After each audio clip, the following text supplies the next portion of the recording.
Apple has already made an official statement on the iPhone 6s sales. We get some solid leaks on all the spec sheet for the Google Nexus 6P, and we also get news on Android 6.0 and when it goes official for Nexus devices, that is. I'm Jaime Rivera, doing the best of whatever it is that I can do on a Monday, and I know you're struggling as well. This is Pocketnow Daily.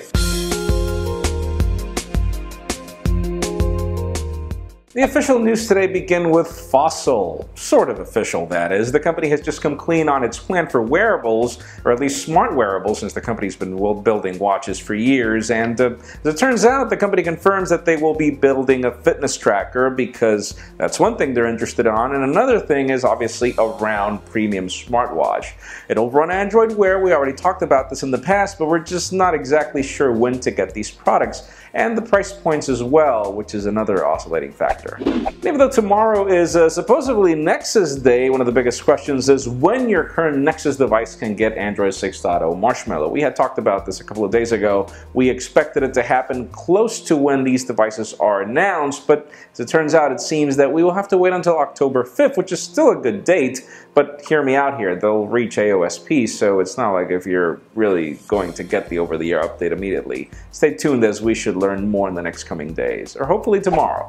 And yes, we're going to continue talking about Nexus. We have the possible spec sheet for the Nexus 6P from Huawei, and well, we have a premium phone, metal enclosure as we saw, with the fingerprint scanner as we've seen, but apparently in the internals we've got a Snapdragon 810 version 2.1 processor. This is very interesting. In addition to a Quad HD display, in addition to all the bells and whistles of a Nexus flagship, USB Type-C, etc., etc.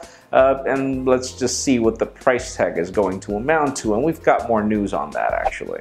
And yeah, let's make a separate segment for the pricing, because apparently we have the price points for both the Nexus 5X and the Nexus 6P, and this is not necessarily a good thing. Hear me out here. Apparently the Nexus 5X, which is the entry-level model, will cost $380, which makes you wonder if it's not better to get yourself a new Moto X. But if you're looking for the Huawei Nexus, apparently it'll be starting at $500, and then obviously, depending on the storage points that you choose, you'll be able to get whichever model you want.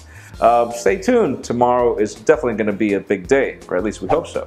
And finally, for the very hot news of the day, if you thought that Apple was going to find itself disappointed with iPhone 6s and 6s Plus sales, it turns out to be the other way around. The company exceeded expectations one more time, up to the point where they published the full statement on it. The company has just announced that it sold 13 million units on the weekend, compared to last year, which it sold 10 million units. That's another record that the company breaks. And they've already announced other countries that the smartphone will be expanding to, which is great news, but it does lead me to the question of the day. Ever since Apple has announced its iPhones, it's been growing in pre-orders and sales numbers every single year. Do you think that the company will ever find a plateau? You know, do you think that competitors should launch another product to plateau this? Or do you think that there's simply just not enough momentum for this to continue? In my case, I believe that's going to be the case. It happened with the iPad, but then again, it seems that the smartphone market is different. Leave us a comment down below. What do you think? Friends, as always, you know the drill. If you want to get the news earlier before this video is filmed, make sure you follow us on Pocketnow.com and subscribe to our YouTube channel as well. You can follow me on Twitter, Jaime_Rivera, on Instagram at Jaime Rivera. Please give this video a thumbs up if you liked what you saw. I am Jaime Rivera. Thank you very much for watching. We will see you tomorrow.